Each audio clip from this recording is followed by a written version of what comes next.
Bendiciones, bendiciones. Hoy estoy sumamente agradecida con Dios.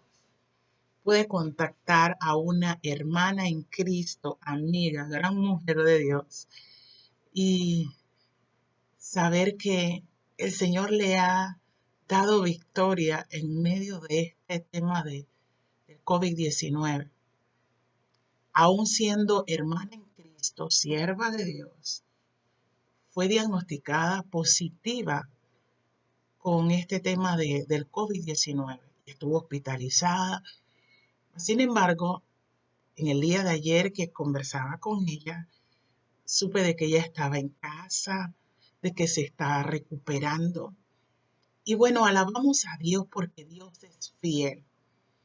Hace días atrás yo había subido un video basado en el libro de Isaías capítulo 8, en donde ese pasaje a nosotros nos enseñaba mucho.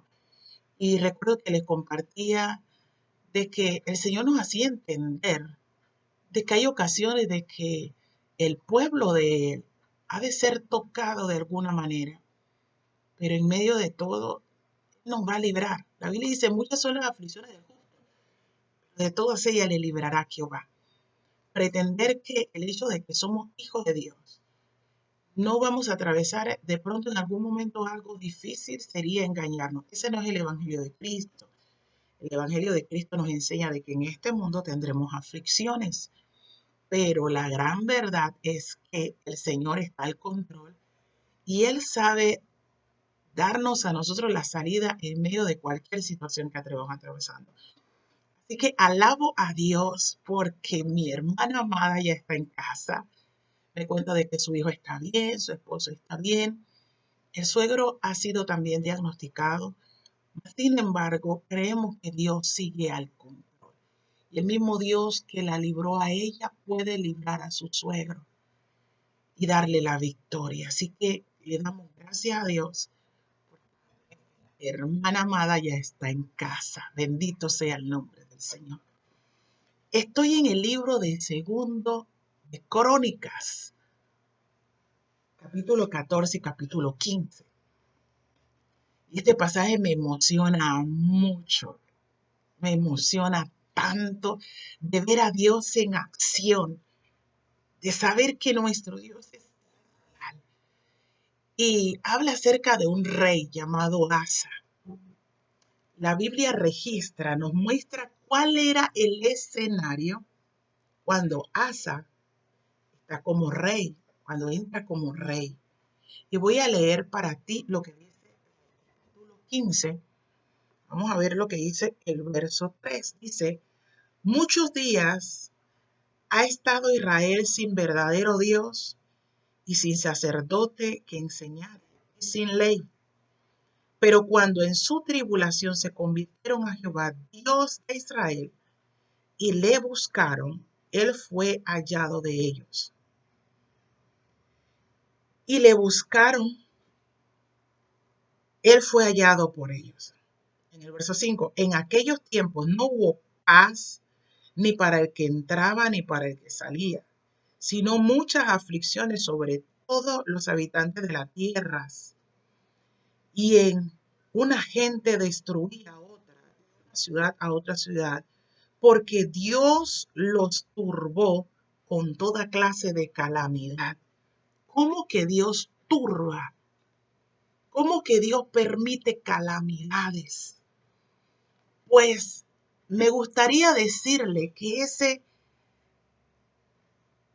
no es el Dios que nosotros servimos, que le entregamos nuestro corazón, que ese no es el Dios al cual nosotros en el misericordia. Me gustaría decirle que ese no es el Dios creador de todo el universo. Pero si le digo que no es ese Dios, le estaría engañando. Porque generalmente miramos la parte de Dios de que Dios es todo amor. Dios es amor y sí, la Biblia habla que Dios es amor. Sin embargo, también la Biblia habla que Él es fuego consumidor. Y para el rey Asa encontrarse en un escenario donde habían altares, donde habían idolatría, donde había un pueblo que había abandonado su fe en Dios y había adoptado prácticas que ofendían la santidad de Dios. Mire, para este rey, yo pienso no era nada fácil. ¿Por qué? Porque Asa era un rey que amaba a Dios, que en su corazón ardía hacerlo. Mas, sin embargo, él teniendo ese deseo de hacer las cosas para honrar a Dios, se encontró con que su alrededor, en su escenario, había un pueblo que se había vuelto a la idolatría, se había vuelto a las prácticas que contradecían las leyes y las normas que Dios había establecido. Al punto que dice la Biblia que ellos no temían al Dios. Ya no había sacerdocio, ya no había voz de Dios. Esa persona que interactuara entre Dios y los hombres. Y eso no era todo, sino que la ley, ya para ellos lo que Dios había establecido era nada. ¿Cómo Dios no los iba a entregar a la cara? ¿Cómo Dios no iba a estar indignado? Pero la buena noticia es que en Dios hay solución, ¿sabe? Esto es fácil. Cuando miramos, Dios no cambia. Él es el mismo de ayer, hoy y por los siglos. Dios no cambia. Él no va a dejar de ser Dios. Él no va a comprometer su palabra ni por ti ni por mí. Él no va a cambiar algún tipo de condición por agradarme a mí. No. Lo más inteligente es detenerme a ver qué dice la palabra y volvernos a Él.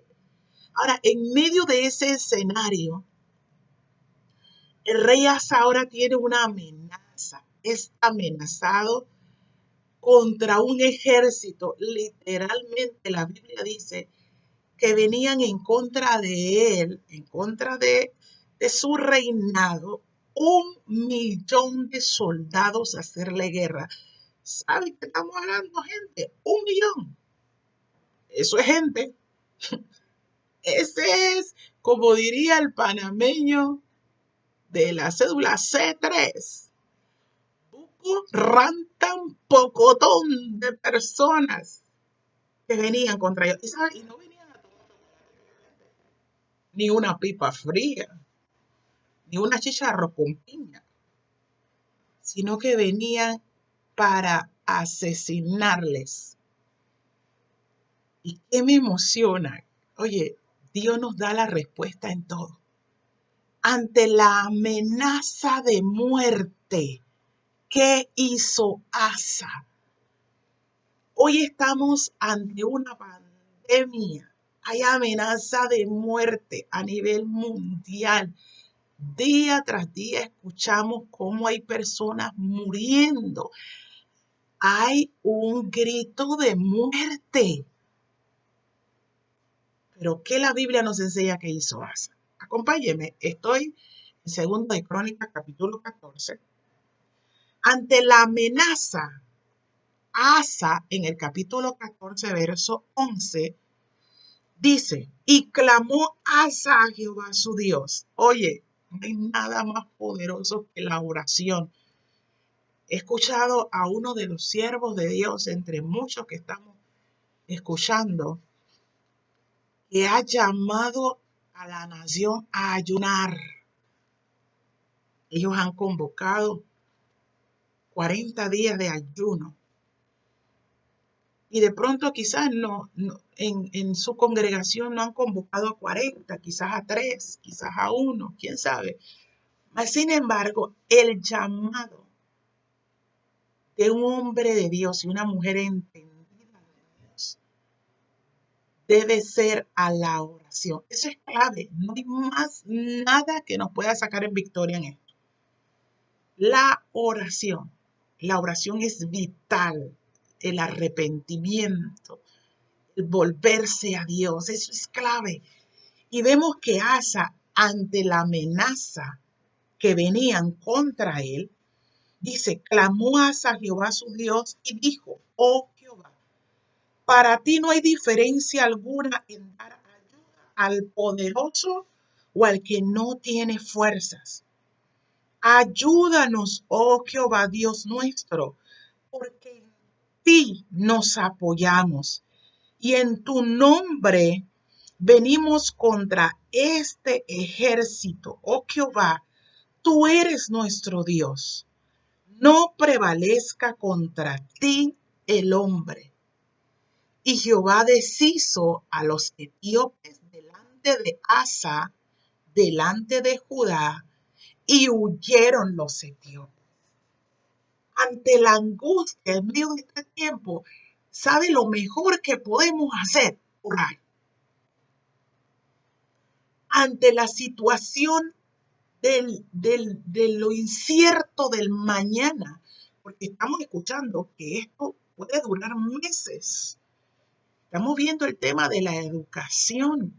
Se está proyectando de pronto para el mes de junio y ellos están claros de que no es que está escrito en piedra, porque hablan de que puede irse hasta agosto. Escuchaba en los noticieros de que la prueba están estimando que de pronto haya resultado dentro de un año. Ahora, todo eso puede cambiar. Mira, Dios puede cambiar todo en un chasquido. Y no es que, como el tema de la película, sino que Él tiene todo poder. Él puede en un instante deshacer todo. Y no quiero parecerme de pronto muy espiritual, pero a veces hasta que uno no recibe el golpe, uno no reacciona. Como el chiquillo uno le dice, no coja por ahí, no coja por ahí. El chiquillo va, voy, me está viendo. Voy. Oye, fulana no. Y después, ¡pacatán! Ay, el llanto y todo lo demás. Ay, si hubiera hecho caso cuando me dijeron desde el inicio. Pero bueno, a veces nos toca así hasta que venga el golpe. Pero la Biblia nos enseña que el entendido ve el mal a lo lejos y se aparta. Entonces, Asa fue inteligente, sabio. Él dijo, tú sabes qué, esto se resuelve fácil. Esto se resuelve yendo que sí lo puede todo. Al que dijo que de él es la tierra y su plenitud. El mundo entero le pertenece a él y todos los que en él habitan. Asa dijo, yo voy donde, como diría, creo que son los mexicanos, voy donde el mero, yo no voy a perder tiempo. Iglesia, vayamos a la fuente. Es Jesús, la fuente es Dios. Vayamos en oración. Clamemos a Él. Él dice, clámame, yo te responderé. Te enseñaré cosas grandes y ocultas que tú no conoces. Entonces, ante la ciencia desconocido el antídoto para este virus. Pero, ¿sabes? Para Dios no. Entonces, creo que nuestras oraciones también podemos dentro de eso orar al Señor, persistir orando, que Dios en su misericordia le dé la sabiduría al hombre para poder dar donde se requiere, porque Dios lo puede. Él enloquece la sabiduría de los hombres, mas el que se acerca a Él con un corazón contrito y humillado, sabe, Dios no lo puede. Es que no lo puede, va contra su naturaleza. Dios no lo puede ignorar. Pero mire, volvamos un poquito. ¿Cómo este pueblo llegó al punto de no tener Dios verdadero? Estar en los caminos del Señor no es lo mismo que visitar una iglesia. Yo puedo visitar una iglesia, yo puedo visitar una congregación, yo puedo visitar una red, yo puedo visitar a un grupo familiar, yo puedo visitar de vez en cuando algunas reuniones, algunos retiros, me cae bien cantarles, me gustan sus músicas, me transmiten paz. Todo eso son cosas que a veces uno escucha de las personas. Esas músicas me relajan, esas músicas me hacen sentir tranquilo. Eso, mire, en Dios es mucho más que eso. Dios nos invita a una relación con Él. La vida en Cristo es una vida de Dios. Es una vida de detenerse en día, meditar en su palabra y sacar ese tiempo para atender lo que Dios dice. Porque cuando nosotros oramos, nosotros le hablamos a Dios, pero Dios nos habla a nosotros a través de su palabra. Entonces yo me detengo y escucho lo que Él tiene que decir en su palabra. Y no solamente para ser un oidor olvidadizo, porque yo puedo saber todo lo que dice allí. La pregunta es que tanto lo practico, porque no es solamente saberlo. Hay gente que te pueden decir más bíblica que cualquier cosa, mas no se trata de eso. Se trata de conocer al Dios verdadero. Aquel que dijo, aprendan de mí, que soy manso y humilde de corazón. Cuando caminamos con Él, nuestro corazón, Él comienza a transformar nuestros corazones de altivez, de que yo hago lo que me da la gana, de aquí yo soy, de aquí que las cosas como yo digo, y comenzamos de aquí que siempre todo lo mejor tiene que ser para mí, lo primero es lo mío, aquí es que yo me sienta bien conmigo mismo, idea de que aunque no esté bien, pero yo me siento bien, eso es lo más importante. Todo eso es erróneo, porque la vida en Cristo es una vida de muerte. ¿Cómo así de muerte? Jesús dijo que el que no toma su cruz cada día y me sigue, ese no puede ser mi discípulo, porque es una vida de muerte. Una vida en Dios es comenzar a negarme a mí mismo. Entonces es una vida de masoquismo, no, es toda una aventura. Porque comenzamos a ver cómo Dios comienza a transformarnos y quitarnos a nosotros del centro, porque mire, desde que el ser humano, desde su niñez, el ser humano tiende a desear todo para su propia satisfacción personal. Y eso no quiere decir de que uno no se va a preparar, de que uno no va a desear cosas buenas. Eso es parte y eso es bueno. Pero cuando nosotros hacemos que mi vida y mis deseos y mis decisiones sean lo que prevalezca sobre lo que Dios dice, allí es donde está el problema. Entonces, el pueblo de Israel, mire, dejaron a Dios de un lado, dejaron a Dios, ¿tú sabes Dios? Es como decir, yo voy a la iglesia, pero yo sigo fornicando, yo voy a la iglesia, yo sigo jugando lotería, pero ¿quién dijo que eso tiene de malo? Yo puedo seguir fumando si la Biblia no dice nada de eso. Yo voy a la iglesia, pero si yo sigo que no le hablo a fulano, a mengano, ellas están fuera de mi lista los favoritos. Yo voy a la iglesia, pero no me digan nada de mi suegra, mi suegro, ay papá. Yo voy a la iglesia, pero que un líder me venga a decir a mí, oye, todas esas cosas necesitamos morir. La Biblia habla en el libro de Isaías, Dios le muestra al profeta una visión o le muestra un escenario, más que bien un escenario, cuando él va donde la casa del alfarero. Dice la Biblia que Dios le permitió a él ver cómo este alfarero de la nada, y comenzó a trabajar con el barro, y comenzó el alfarero a darle la forma que él quería. Pero en un momento esa obra artesanal se rompe en las manos del alfarero y vuelve y comienza a darle forma, dando la idea de que nosotros somos como ese barro. Nosotros llegamos a Dios vuelto leña. Y cuando digo leña, he vuelto leña. De pronto el hecho de que tengamos dinero no quiere decir de que no estamos leña, porque podemos tener todo el dinero del mundo y ser los más miserables, los más egocentristas, los más egoístas. Y también puede que no, puede que lo tengas y eres una persona dadivosa, compasiva. Así que el problema aquí no es el dinero. problema es que permitimos que el dinero haga de nosotros. Que nosotros, ¿en qué lugar ponemos el dinero? Que el dinero no es malo, lo malo es el amor al dinero.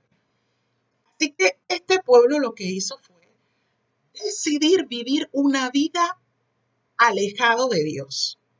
Y no solamente eso, ¿con qué se encontró el rey Asa? Con que no había sacerdotes. ¿Y cómo es eso, muchachos? No había sacerdotes. Cuando hablamos y traemos a nuestros tiempos, sí ha habido muchas personas que hablan. Y sí ha habido muchos ministros y ministras de Dios. Y buenos y temerosos de Dios todavía. Hoy los hay. A mí me consta, yo los he visto. Y de ellos aprendo. Y muchos de ellos me desafían. Y a muchos a la distancia lo veo. Yo digo, Señor, de eso que Él tiene, de eso que ella tiene, Señor, ayúdame a practicarlo en mi vida. Gracias a Dios, hoy hay hombres y mujeres en esta nación y fuera de esta nación. Así que todo no está perdido. Pero la Biblia dice de que no había sacerdote.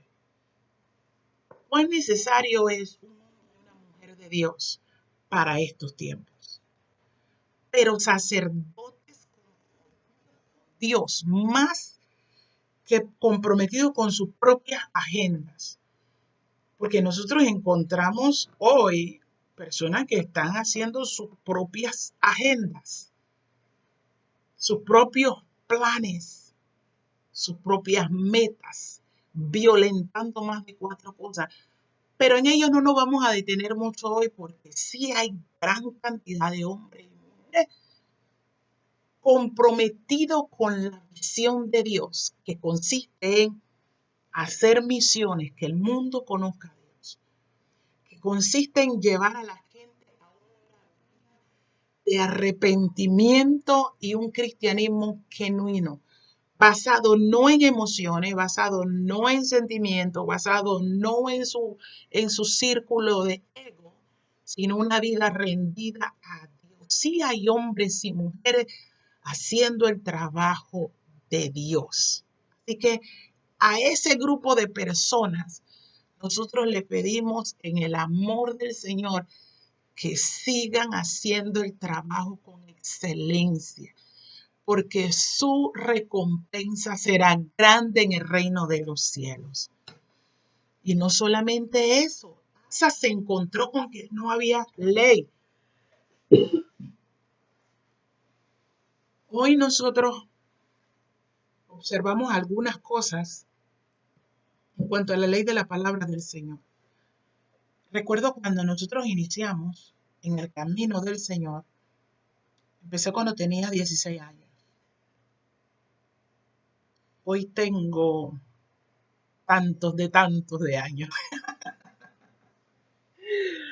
Ah, y recuerdo de que, oye, lo que nosotros vemos ahora a veces nos espanta. Porque vemos a la gente ahora que han agarrado la ley de Dios y se la quieren meter en su bolsillo. ¿Usted ha visto eso? ¿De cuándo acá Dios va a compartir tremenda aberración? Su palabra es la misma de ayer, hoy y por los siglos de los siglos. Él es el Dios que no cambia. Y hay de aquel que altera una tilde o una jota de su palabra. Entonces, cuán importante es nosotros mantenernos en la ley de la palabra de Dios. Amar a Dios y amar al prójimo. Ahí está nuestra victoria. Ahí está nuestra garantía de éxito como cristianos. Porque cuando nosotros amamos a Dios, y Él es el centro, y sabe, amar a Dios no es nada más decir, ay, yo te amo, Señor. Oye, yo cómo amo a Dios. Usted me perdona, pero yo tengo que creer a lo que Dios ha dicho, aún creerlo antes de lo que yo digo o antes de lo que alguien pueda decir. Porque Jesús, claro, dijo quién era el que lo amaba. Y lo vemos en la Biblia. Y si no nos gusta, entonces hay que arrancarlo. Pero tú sabes, si lo arrancamos en nuestra Biblia, lo vamos a encontrar en la Biblia de otra persona. Y Jesús dijo, el que me ama es el que guarda mis palabras. Entonces, ¿cómo yo sé que amo la ley de Dios? fácil. A ver la respuesta, ¿cuál es? Pues, dímelo, ¿cuál es? El que me ama es el que, ¿qué? El que guarda mi palabra. ¿Y qué dijo el Señor? El que ama más a casa, tierra, bienes, familia, aún a sí mismo, y dice, antes que a mí, el mismo Señor dijo, ese digno de mí. Pero mira, eso es fácil, eso es tema de decisión. Y como sé que eres una persona sabia, tú puedes decidir hacerlo. Es fácil. Así que amar a Dios es ponerse mansito y decir, Señor, he aquí tu siervo, habla porque tu siervo oye. O es como dice la Biblia, y Noé hizo conforme a lo que Dios le dijo. Como dice de Moisés, y Moisés hizo conforme a lo que Dios dijo. ¿Y qué hizo Isaías? Conforme a lo que Dios dijo. Entonces la clave está en amar a Dios. Amar a Dios es obedecerle. Nosotras como esposa, la Biblia nos enseña que debemos de respetar al esposo, que ame a su esposa. No puede ser que después de tantos años resulta que me di cuenta que ese no era el hombre de Dios. Bueno, si te diste cuenta de que a estas alturas que no era el hombre de Dios, pues ora a Dios, porque Él es poderoso para ayudarte a lo que tú decidiste y lo que yo decidí. Pero es fácil decir, no, me digo, yo voy a hacer de lo que tú has establecido como matrimonio lo que a mí me da la gana. Pues esa es parte de las cosas que necesitamos volvernos. Dice que ellos andaban sin ley, ellos andaban haciendo lo que le venía en gana. Y amar a Dios también consiste en amar al prójimo. Cuando yo amo a mi prójimo, yo no le voy a hacer daño. Cuando yo amo a mi prójimo, yo le voy a ayudar. ¿Sabe? Amar, amar a alguien de verdad es decirle las cosas tal cual y como son. Claro. Pero si tú me dices que me amas, y yo digo que yo te amo, y tú me ves a mí que yo voy camino a un barranco, y tú lo sabes, y yo no lo estoy viendo, pero tú sí lo ves. Tú me demuestras que me amas, haciéndome a mí entender que estoy en un camino equivocado. Así que el amar al prójimo consiste en decirle la verdad, a fin de que esa persona le vaya bien. Ya, si la persona no quiere, ya esos son otros 500 pesos, pero hasta aún allí podemos orar por esa persona. Así que hagamos de la ley de Dios parte de nuestra vida diaria, nuestra relación con nuestra familia, nuestra relación con nuestro prójimo, nuestra relación con nuestro vecino, con los hermanos en la fe, nuestra relación con Dios. Así que hagamos lo que hizo Asa, orar a Dios y poner las cosas en orden, porque Asa comenzó a derribar altares, aún su propia madre. Mire, Asa no tenía que ver ni consentimiento materno ni nada. Asa estuvo dispuesto a agradar a Dios. Y sabes, tú y yo podemos tomar o seguir el ejemplo que Asa tuvo. Con tiempo te invito a que lo leas. Es interesante ese pasaje de este hombre. Y Dios le ayudó y le dio la victoria. ¿Quiere la victoria? Ora a Dios. ¿Quiere la victoria? Obedece a Dios. ¿Quiere la victoria? Quita lo que Dios te ha dicho que quite y establece lo que Dios ha dicho que establezca. Tú vas a ver, tú me vas a echar un cuento, te va a ir súper bien. Te animo a que te suscribas. Te animo a que compartas este pensamiento. Si tienes a bien hacerlo, espero que haya sido de bendición para ti. Al igual que lo haya sido para mí, o quizás mejor. Pero mire, en Dios esto es una aventura. Y cuando pasemos al otro lado y pasemos todo esto, esperemos en Dios de que seamos personas mejores en Él. Te bendigo en el nombre del Señor y espero que tengas un excelente día. Bendiciones.